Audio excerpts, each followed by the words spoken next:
வணக்கம். இது உங்கள் அபிமான வானவில் வாழ்க்கை.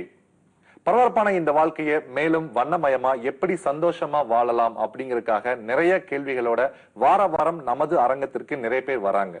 அந்த வரிசையில இன்று நம்மிடையே இமேஜ் கிரியேட்டிவ் எஜுகேஷனை சார்ந்த மாணவர்கள் வந்திருக்காங்க. அவர்களுடைய கேள்விகளுக்கு அற்புதமான விளக்கங்களை கொடுக்க தக்ஷிணா பவுண்டேஷன் நிறுவனர் குருஜி அல்கெமி மித்ரே சிவா அவர்கள் வந்திருக்காங்க. இவர்களோடு இணைந்து இந்த நிகழ்ச்சிக்கு நாம் செல்வோம். வாருங்கள். இந்த வானவில் வாழ்க்கை நிகழ்ச்சியில உங்களை எல்லாம் வார வாரம் சந்தித்து கொண்டு இருக்கிறோம். இந்த அற்புதமான கலந்துரையாடல் அதுல இந்த வாரம் இமேஜ் கிரியேட்டிவ் எஜுகேஷன் கோயம்புத்தூர்ல இருந்து வந்திருக்கிறீங்க. கிரியேட்டிவ் எஜுகேஷன் அந்த வார்த்தை எனக்கு ரொம்ப பிடித்தமான ஒரு வார்த்தை. கிரியேட்டிவ் அப்படிங்கிறது கிரியேஷன், உருவாக்குற தன்மை, அதுல இருந்து உருவானது. எல்லாமே கிரியேட்டிவிட்டி தான், கிரியேஷன் தான்.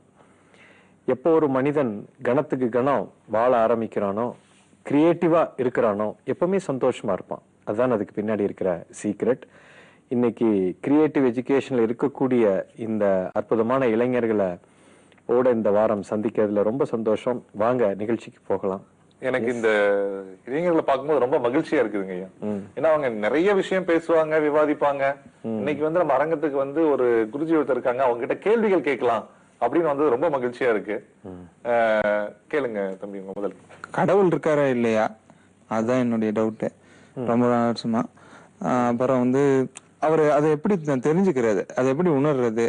இது கடவுள் இருக்காரா இல்லையா அப்படிங்கிற கேள்விக்கு நான் உடனே இருக்காருன்னு சொன்னாலும் சரி, இல்லைன்னு சொன்னாலும் சரி, உங்க வாழ்க்கையில ஏதாவது வித்தியாசம் வரப்போகுதா? ஒரே கேள்வி நான் கேட்கிறேன். நான் உங்களை திருப்பி கேட்கிறேன்.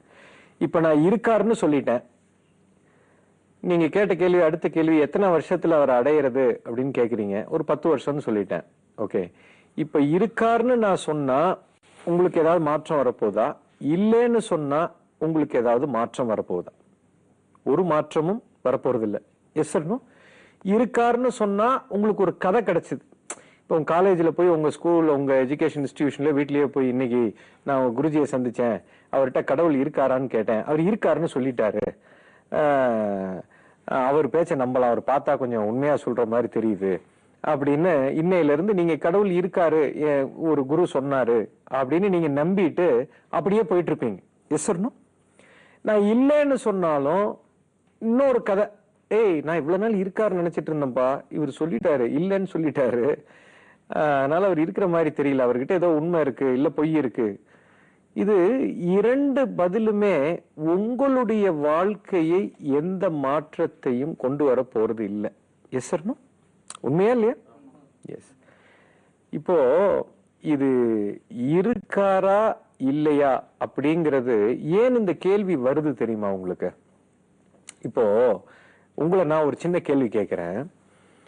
எத்தனை பேருக்கு கடவுள் நம்பிக்கை இருக்கு? கை தூக்கலாம். ஒரு கை தூக்கலாம்.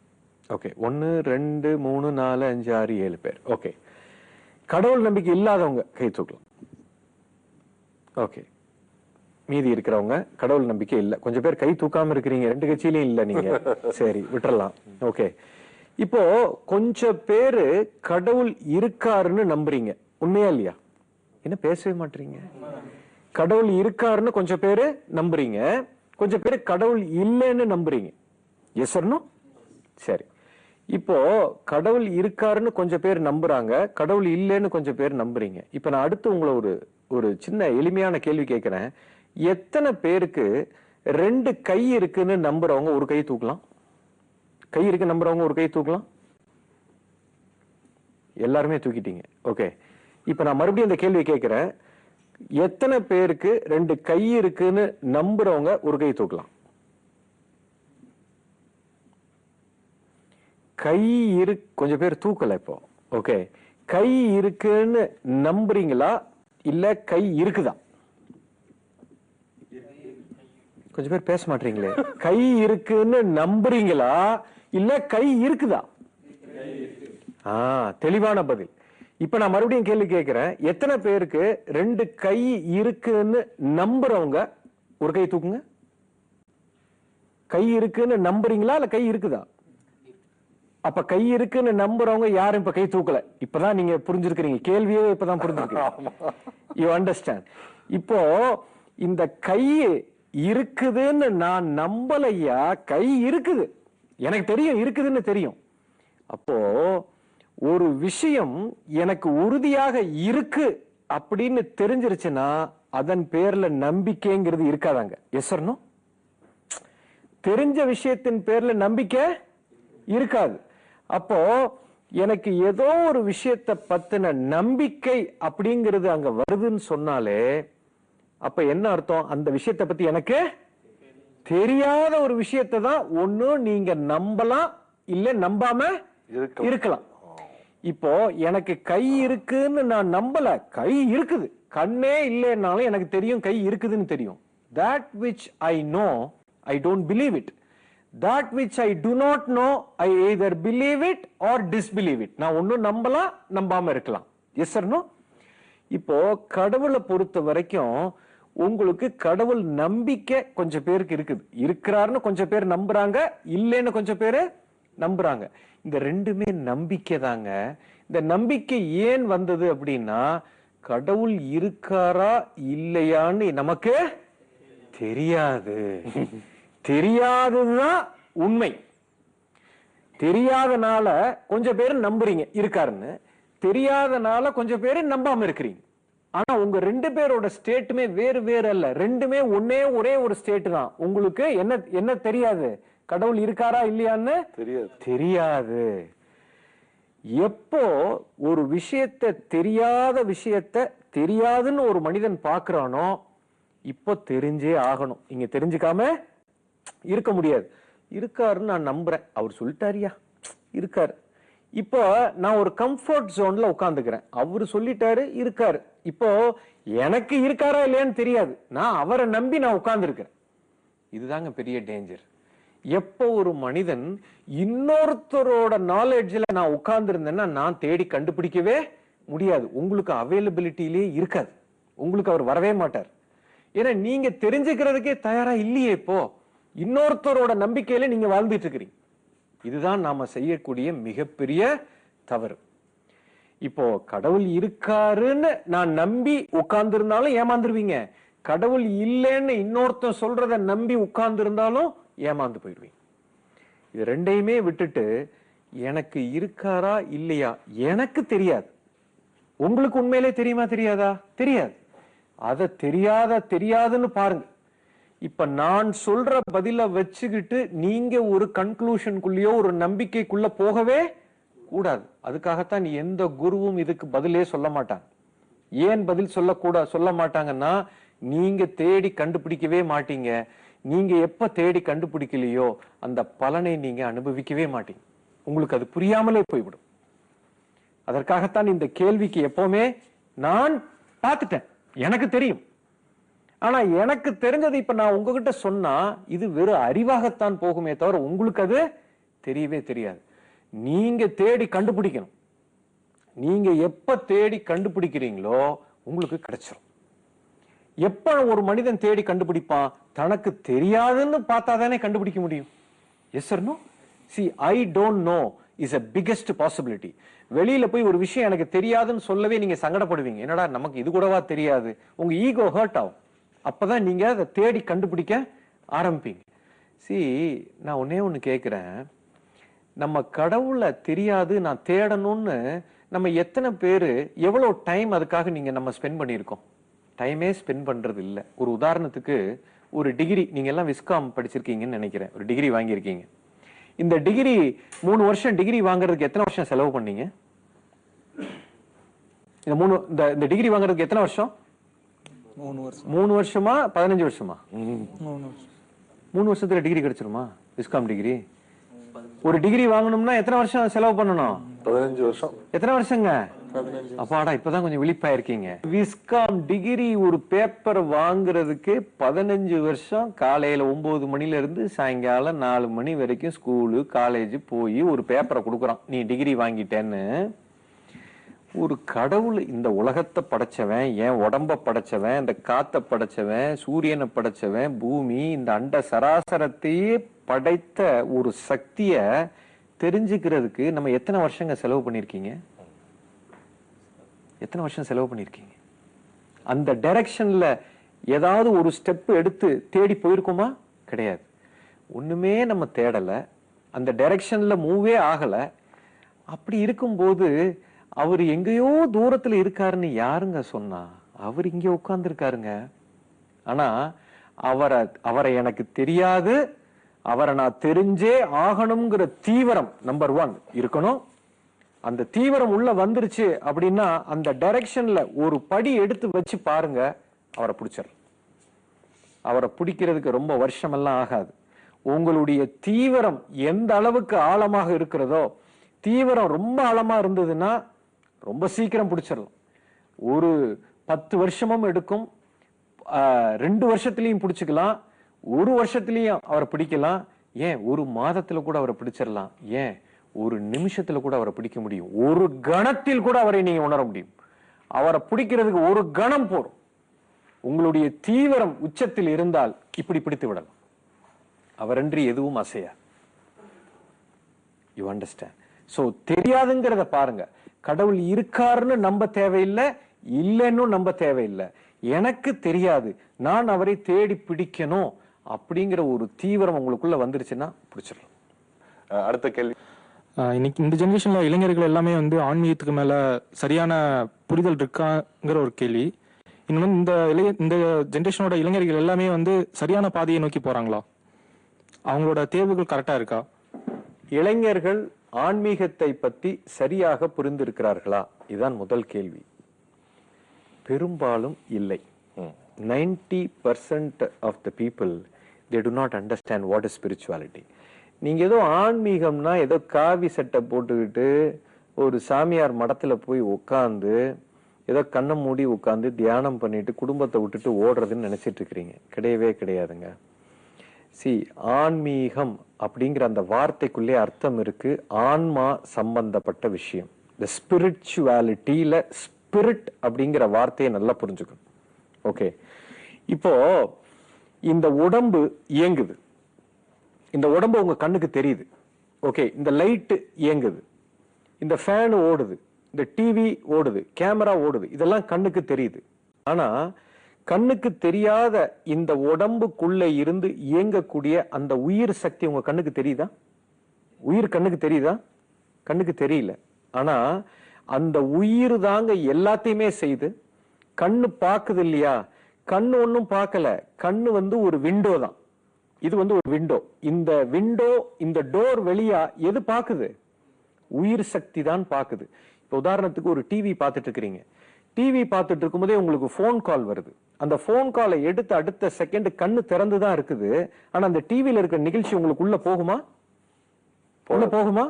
போகாது. ஏன்னா இங்க போன்ல உங்க உயிர் வந்து எங்க இருக்குதுன்னா கண்ணு திறந்து இருக்குது, ஆனா டிவி அதை பார்க்கல.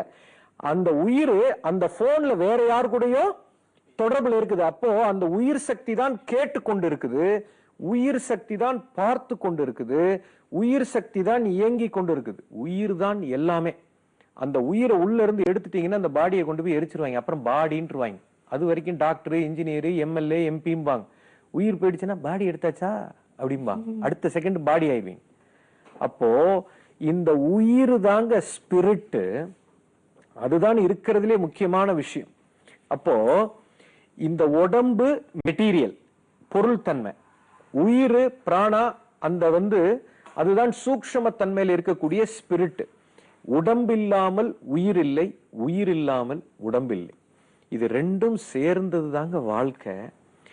இந்த உடம்பு, இந்த மனம், இந்த உயிர், இந்த ஆன்மா, இந்த இறைவன், இது எல்லாமே உள்ளுக்குள்ள எப்படி இயங்குது, இது எப்படி வேலை செய்யுது, இந்த பாடி, இந்த டெக்னாலஜி எப்படி வேலை செய்யுது அப்படிங்கிற விஷயத்தை ஃபர்ஸ்ட் புரிஞ்சுக்கிறது தாங்க ஸ்பிரிச்சுவாலிட்டின்னு பேரு. இத பத்தி நம்ம தெரிஞ்சுக்காம, இதுக்குள்ள இருக்கிற சக்தியை பத்தி தெரிஞ்சுக்காம, இத வச்சு நம்ம உலகத்துல வாழ்றது முழுசா நம்மளால வாழ முடியுமா? முடியுமா? முடியவே முடியாதுங்க. இத பத்தி ஃபர்ஸ்ட் ஒரு இளைஞன் தெரிஞ்சுக்கணும். இது என்ன சக்தி வாய்ந்தது அப்படிங்கறத தெரிஞ்சுக்கணும். இத பத்தி முழுசா தெரிஞ்சால் மட்டுமே இதை நான் எப்படி பயன்படுத்தி இந்த உலகத்தையும் இந்த ஊரையும் நான் ஜெயிக்க முடியும் அப்படிங்கறத நம்ம தெரிஞ்சுக்க முடியும். Yes sir no? இப்போ ஒரு செல்போன் இருக்குன்னா ஒரு சின்ன உதாரணம் உங்க லாங்குவேஜ்லயே பேசுறேன். இந்த செல்போனோட பாடி இருக்கே, இந்த பாடி தான் இந்த உடம்பு.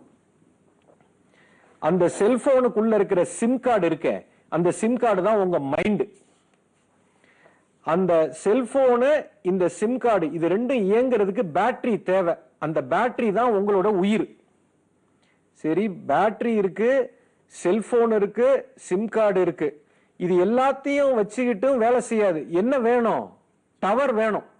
டவர் இருந்தா தான் போனே இயங்கும். அந்த டவர் தான் இறைவன். புரிஞ்சிருச்சா? இப்போ ஒரு செல்போனை நீங்க முழுசா பயன்படுத்தணும்னா பேட்டரி கரெக்டா இருக்கணும், சிம் கரெக்டா ஒர்க் ஆகணும், பாடி பர்ஃபெக்டா இருக்கணும், டவரும் இருக்கணும். இது நாளும் இருந்தால்தான் இந்த செல்போனை நீங்க முழுமையாக இயக்க முடியும் இல்லையா? அதே போல இந்த உடம்ப பத்தி தெளிவாக தெரிய வேண்டும். இந்த மனம் சிம் கார்டை பத்தி தெளிவாக தெரிய வேண்டும். பேட்டரி உயிர் சக்தி தெளிவாக தெரிய வேண்டும். டவர் இறைவன் பத்தி தெளிவாக புரிய வேண்டும். எப்ப இந்த நாளும் புரிஞ்சிருச்சோ உலகத்துல எங்க வேணா நீங்க தொடர்பு கொள்ள முடியும், இந்த உலகத்தையே விலைக்கு வாங்க முடியும். இதுதாங்க ஆன்மீகம்ங்கிறது. ஆன்மீகம்ங்கிறது இந்த ஞானத்தை ஃபர்ஸ்ட் தெரிஞ்சுக்கிறது. ஹிஸ்டரி, ஜியோகிராபி, சயின்ஸ் எல்லாம் அப்புறம். முதல்ல இந்த எக்யூப்மெண்ட்டை தெரியணும். அப்படிங்கிற பேர்ல நம்ம வேற ஏதோ பின்பற்றதெல்லாம் அது கிடையாது. நம்மளை பற்றியும் நம்ம உடம்ப பத்தியும் மனசை பத்தி தெரிஞ்சுக்கிறது தான் அப்படிங்கறத கிளாரிட்டியா தெளிவுபடுத்தினீங்க. நன்றி. அடுத்த கேள்வி. அந்த நவீன உலகத்துல ஆன்மீகத்தோட பங்கு எவ்வளவு முக்கியத்துவம் வாய்ந்ததுன்ட்டு உங்க கருத்து என்ன? ஆன்மீகம்தான் முதல் கல்வி. ஃபர்ஸ்ட் நீங்க தெரிஞ்சுக்க வேண்டியது இந்த உயிர் பத்தி தான். நம்மளை பத்தி நமக்கு தெரியணும். இப்ப உங்ககிட்ட ஒரு பொருள் இருக்குங்க, ஒரு செல்போன் வச்சிருக்கீங்க, இல்ல லேட்டஸ்ட் டேப் வச்சிருக்கீங்க, இல்ல லேட்டஸ்ட் பைக் வாங்கியிருக்கீங்க, இல்ல லேட்டஸ்ட் கார் வாங்கியிருக்கீங்க. இப்ப எந்த ஒரு பொருளை வாங்கினாலும் முதல்ல அந்த பொருளினுடைய ஃபங்க்ஷனாலிட்டி உங்களுக்கு தெரியணுமா வேண்டாமா? அப்பதானே அந்த பொருளை முழுமையா பயன்படுத்த முடியும். Yes or no? அப்பதான் அந்த பொருளை நீங்க முழுசா பயன்படுத்த முடியும். ஒரு லேட்டஸ்ட் ஐபோன் 8யோ இல்ல லேட்டஸ்ட் ஒரு லேப்டாப் வாங்கிட்டு அதுல இருக்கிற ஃபீச்சர்ஸ் என்ன இருக்குன்னே உங்களுக்கு தெரியலன்னா அதை முழுசா பயன்படுத்த முடியுமா? முடியவே முடியாது. அப்போ ஒரு சாதாரண ஒரு கேட்ஜெட்டையே அதனுடைய முழு பொட்டென்ஷியலை நான் தெரிந்தால் மட்டுமே அதை நான் முழுசாக பயன்படுத்தி பயனடைய முடியும். அப்படின்னா இந்த கேட்ஜெட்டை பூரா கண்டுபிடிச்சது யாருங்க? மனுஷன் தானேங்க. 40-50 வருஷத்துக்கு முன்னாடி இதெல்லாம் ஒண்ணுமே இல்லாம இருந்தது. இன்னைக்கு இவ்வளவு டெக்னாலஜி வளர்ந்துருக்குது. இதை கண்டுபிடிச்சது நம்ம தானே. Yes or no? எஸ். இனி ஒரு 40-50 வருஷத்துல என்னென்னமோ வரப்போகுது. இதெல்லாம் கண்டுபிடிக்க போறது யாருங்க? மனுஷன் தான். அப்போ இதெல்லாம் இந்த டெக்னாலஜியை பார்த்தே நீங்க ஆச்சரியப்படுறீங்களே, அப்ப இதை விட ஒரு பெரிய காம்ப்ளிகேட்டட் டெக்னாலஜி இந்த உலகத்துல இருக்க முடியுமா? முடியாது. இருக்க முடியுமா? முடியவே முடியாது. நல்லா புரிஞ்சுக்கோங்க. The most complicated and the most sophisticated equipment in the entire planet is this human body. இதை விட ஒரு பெரிய காம்ப்ளிகேட்டட் எக்யூப்மெண்ட் இருக்க முடியாது. அப்போ இவ்வளவு காம்ப்ளிகேட்டடான எக்யூப்மெண்ட்டை வச்சுக்கிட்டு இதுக்கு மேனுவல் எதுவும் வச்சிருக்கீங்களா? யூசர் மேனுவல் ஆஸ்பத்திரியில போட்டு கொடுத்தாங்களா உங்களுக்கு? புக்கை போட்டு இது உள்ள இப்படி எல்லாம் வேலை செய்துப்பா, இதெல்லாம் இப்படி வச்சு நீங்க மேக்சிமம் யூஸ் பண்ணலாம். அப்போ நம்மளுடைய முதல் கடமை என்னங்க? இந்த எக்யூப்மெண்ட்டை முழுசா தெரிஞ்சுக்கிறது தானே முதல் கடமை. Yes or no? இதை தெரிஞ்சுக்கிட்டீங்கன்னா மிரண்டு போயிருவீங்க சார். நீங்க நைட்டு தூங்க மாட்டீங்க. அவ்வளவு பெரிய ஒரு எக்யூப்மெண்ட்டை கையில வச்சிருக்கீங்க. இங்க உட்கார்ந்து இருக்கிறீங்களே 20 பேரு, பார்த்து கொண்டிருக்கும் கோடானு கோடி நேயர்கள், மனித உடல், மனித பிறப்பு, இதுக்குள்ள இருக்கிற விஷயம் பாத்தீங்கன்னா இங்க ஒவ்வொருத்தரும் ஒரு பென்ஸ் கார் இல்ல, BMW இல்ல, பிரைவேட் ஜெட், ஏர்கிராப்டே இங்க உட்கார்ந்து இருக்கு. அவ்வளவு பெரிய சக்தி உள்ள வச்சிருக்கிறீங்க. எனக்கு பார்க்கும்போது பரிதாபமா இருக்கு. இதை வச்சுக்கிட்டு உலகத்தையே திருப்பிடலாம். அவ்வளவு பெரிய ஒரு சக்தி உங்களுக்குள்ள உட்கார்ந்து இருக்கு. இதை புரிய வைக்கிறது, இதை தெரிஞ்சுக்கிறது தாங்க ஃபர்ஸ்ட் ஸ்டெப் ஆன்மீகம். ஆன்மீகம்னா காவி சட்டை போட்டுக்கிட்டு கல்யாணம் பண்ணாம துறவி மாதிரி போய் கண்ணை மூடி உட்கார்ந்துக்கிட்டு காட்டுலயோ மலையிலயோ உட்கார்றது ஆன்மீகம் இல்ல. தயவு செய்து இதை புரிந்துக்கு. ஆன்மாவை, மூலத்தை புரிந்து கொள்வதுதான் ஆன்மீகம். முதல் கல்வியே இதுதான். ஃபர்ஸ்ட் ஸ்கூல்ல இதைத்தான் சொல்லி கொடுக்கணும். தவறா இந்த பிரிட்டிஷ் எஜுகேஷன்ல எல்லாத்தையும் மாத்திவிட்டாங்க. நம்மளெல்லாம் கிளர்க்கா வேலை பார்க்கறதுக்காக உருவாக்கப்பட்ட கல்வி முறை தான் இது. இதை கம்ப்ளீட்டா மாத்தணுங்கிறதா எங்களுடைய நோக்கம். அதுக்காகத்தான் இந்த ஃபவுண்டேஷனே ஆரம்பிச்சு இந்த ஒரு கல்வியை தான் நான் கொடுத்து கொண்டிருக்கிறேன். இது அத்தியாவசியம், அவசியம் இல்லை. இதுதான் முதல்ல நம்ம கத்துக் கொடுக்க வேண்டியது. நம்ம ஃபர்ஸ்ட் கத்துக்கணும், நம்ம பிள்ளைங்களுக்கு முதல்ல கத்துக் கொடுக்கணும். இதுக்கும் துறவரத்துக்கும் சம்பந்தமே இல்லை. தயவு செய்து அந்த மாதிரி இதை பிராண்ட் பண்ணாதீங்க. You understand? எஸ். சோ அவர் தம்பி கேட்டதை போல நவீன உலகத்துக்கு ஆன்மீகம் தேவை. நவீன உலகத்தை படைச்சதே மனிதர்கள் தான். சோ அதுதான் இருக்கிறதுல ஒரு நவீனமான பொருள். இதை தெரிந்து கொள்வதுதான் ஆன்மீகம். சோ அது அப்ப முக்கியம்ங்கிறது அதுல பொதிஞ்சிருக்கு அந்த அர்த்தம். அருமையான ஒரு விளக்கம் ஐயா. அடுத்த கேள்வி. இப்போ ஏதோ ஒரு பண்ண போறோம், ஏதோ ஒரு விஷயம் பண்றோம், ஏதோ படிக்கிறோம் அப்படின்னா ஃபர்ஸ்ட் நெகட்டிவ் தாட்ஸ், நெகட்டிவா பேசுறவங்க மட்டும்தான் இருக்காங்க. ஸோ அவங்களுக்கு என்ன பதில் சொல்லணும்? அதுக்கு நெகட்டிவா பேசுறவங்க கிட்ட நான் எப்படி சமாளிக்கவே சமாளிக்காதீங்க. நீங்க எப்பவுமே பாசிட்டிவாவே பேசிட்டு இருங்க. ஓகே. நெகட்டிவா ஒருத்தன் பேசுறத நான் என்ன செய்யறது? நானும் நெகட்டிவ் ஆயிடலாம், இல்ல நம்ம பாசிட்டிவா இருக்கலாம். எப்பவுமே ஒண்ணு வச்சுக்கோங்க, உலகத்துல நம்மளை சுத்தி என்னென்னமோ நடக்குங்க. நமக்கு என்ன வேணுங்கிறதுல நமக்கு ஒரு தெளிவு இருந்துச்சுன்னா நம்ம எங்கேயுமே இன்ஃப்ளூயன்ஸ் ஆக மாட்டோம். இப்ப எனக்கு என் வாழ்க்கையில நான் என்ன செய்ய போகிறேன், நான் எதை நோக்கி போகிறேன், அதை எப்படி நான் என்ன டெஸ்டினி, என்ன அதுக்கு எப்படி போக போறேன், இந்த ரெண்டு கேள்விக்கு எனக்குள்ள ஒரு தெளிவு வந்துருச்சுன்னா எந்த நெகட்டிவிட்டியும் என்னை பாதிக்கவே பாதிக்காது. யாரும் என்னை தடுத்து நிறுத்தவே முடியாது. இப்ப நான் எங்க போறேன், எப்படி போக போறேன், எதை நான் அடைய போகிறேன், அதை எப்படி அடைய போகிறேன், இந்த ரெண்டு கேள்விக்கு எனக்குள்ள ஒரு தெளிவு வந்துருச்சுன்னா நம்ம யார் பேச்சையாவது கேட்போமா?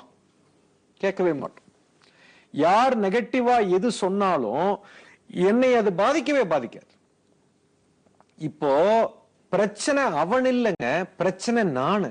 எனக்குள்ள நான் இப்போ தெளிவாக இல்லை.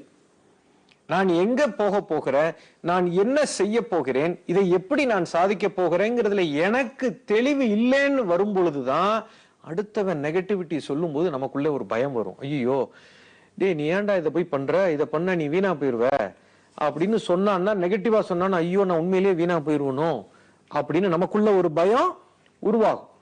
இப்போ நான் சிஏ படிச்சுட்டு இருந்தேன், பிகாம் படிச்சேன், ஃபினான்ஸ்ல இருந்தேன். ஒரு சின்ன உதாரணம், அமெரிக்காவில் 7-8 வருஷம் 10 வருஷம் வேலை பார்த்துட்டு இருந்தேன். சாஃப்ட்வேர் ஐடி இண்டஸ்ட்ரியில 10-12 லட்சம் ரூபாய் சம்பளம் வாங்கிட்டு இருந்தேன் மாசம்.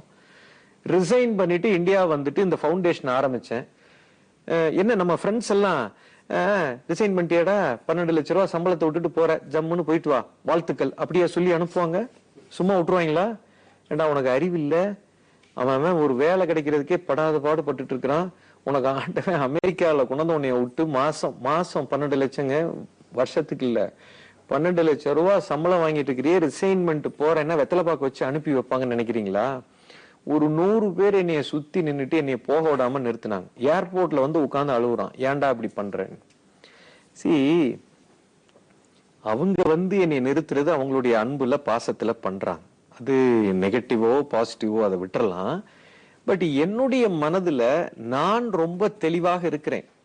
இந்த உயிருக்கு என்ன வேணும், நான் என்ன சாதிக்க போறேன், இந்த உலகத்துக்கு என்ன நம்ம செய்ய போறோம், இந்த ஒரு உண்மைய, இந்த ஒரு ஞானத்தை ஒரு 10 கோடி பேருக்கு கொடுக்கணுங்கிறது எனக்குள்ள தெளிவான ஒரு டெஸ்டினி உருவாயிடுச்சு. அது உருவாகி 30 வருஷம் ஆச்சு. அதை மாத்த யாராலும் முடியாது, எங்க அப்பனே வந்தாலும் மாத்த முடியாது. You understand? அது எப்படி பண்ண போறோம், எப்படி இந்த வகுப்புக்கு சொல்ல போறோம், எப்படி இந்த ஞானத்தை மக்களுக்கு செய்ய போறோம் அப்படிங்கறதுல ரொம்ப தெளிவாயிடுச்சு. நான் அங்க உட்கார்ந்து சாஃப்ட்வேர் வேலை பார்த்துக்கிட்டு இருந்த வேலையை பண்றதுக்கு 1000 பேர் இருக்கான் சார். இந்த வேலையை பண்றதுக்கு யாரும் இல்ல, இந்த ஞானத்தை கொடுக்கறதுக்கு யாரும் இல்ல. சோ அதுல என்னுடைய மனநிலை ரொம்ப தெளிவாக இருக்குது. அப்போ நம்மளுடைய மனநிலை ரொம்ப தெளிவாக இருக்கும்போது 100 பேர் இல்ல 1000 பேர் நெகட்டிவா பேசினாலும் எனக்குள்ள அந்த பாதிப்பு இருக்கவே இருக்கு. எந்த ஃப்ரெண்ட்ஸ் என்னை நிறுத்தினாங்களோ அவனோட பிரச்சனைக்கு இப்ப அவன் எங்கிட்ட தான் பஞ்சாயத்துக்கு வர்றான். இப்ப அவங்க பிரச்சனையை நம்ம தான் சால்வ் பண்ணிட்டு இருக்கிறோம். அதே அமெரிக்காவுக்கு போறோம், அங்கே அந்த வகுப்பை நடத்துறோம், எல்லாமே பண்றோம். சோ இது பிரச்சனை 3வது மனுஷங்கிட்ட இல்லைங்க, பிரச்சனை யார்கிட்ட இருக்கு? நம்ம கிட்ட இருக்குங்க. நீங்க ரொம்ப தெளிவா இருங்க. நீங்க எங்க போக போறீங்கிறது உங்களுக்கு அந்த டெஸ்டினி தெளிவாக தெரிந்து அதுக்கு உண்டான பாதையும் தெரிந்து விட்டால் எந்த குழப்பமும் வராது, எந்த நெகட்டிவிட்டியும் நமக்குள்ள பாதிப்பு உருவாக்காது. அதைத்தான் நாங்க வகுப்புல கத்து கொடுக்கிறோம். தெளிவாக உங்களுக்கு என்ன வேணும் வேண்டாங்கிறத உங்களுக்கே புரிய வைக்கிறதுக்காகத்தான் படிப்படியாக நிறைய ஒரு இதை கிரியேட் பண்ணி வச்சிருக்கிறோம். You understand? சோ தெளிவு நமக்குள்ளே இருக்கணும். நம்ம அடுத்தவனை பார்க்க வேண்டிய அவசியமே கிடையாது. அங்கேதான் உண்மை இருக்கிறது. அற்புதம்.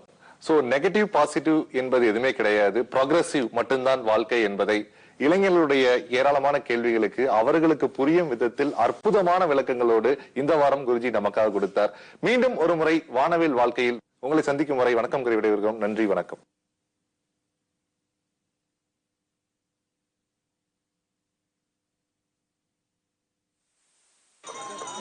இது சரியில்லை.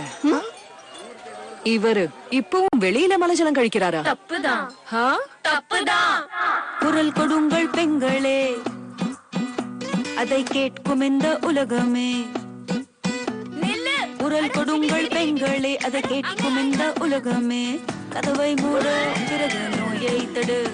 அறிவு பூர்வமாக சிந்திப்பாய். ஆடிக்காரனை தடுத்திடுவாய். வழிப்பறைக்கு வழி காட்டுவாய். கதவை மூட, பிறகு நோயை தடு. நீங்களும் கழிப்பறையை பயன்படுத்துங்க, இந்தியாவை தூய்மையாக்குங்க. மேடம், ஏன்னா கதவை மூடினா நோயை தடுக்கலாம். நமது காவேரியில் மாபெரும் ஆரதி திருவிழா, நீருக்கு நன்றி விழா. உயிர் பொருளான நீருக்கு நன்றி சொல்வோம், வற்றாத நீரை பெறுவோம். It's me Arya. நீருக்கு நன்றி சொல்ற விதமா ட்ரிச்சில கல்லணையில ஆகஸ்ட் 6 அன்னைக்கு ஈவினிங் 4 to 7 ஒரு மிகப்பெரிய ஃபங்க்ஷன் அரேஞ்ச் பண்ணியிருக்காங்க. தயவு செய்து நீங்க எல்லாரும் போய் அட்டென்ட் பண்ணுங்க. நீருக்கு நன்றி. வானவில் வாழ்க்கை இந்நிகழ்ச்சியை வழங்கியவர்கள் அல்கெமி லைஃப் டிரான்ஸ்ஃபார்மிங் ப்ரோக்ராம்.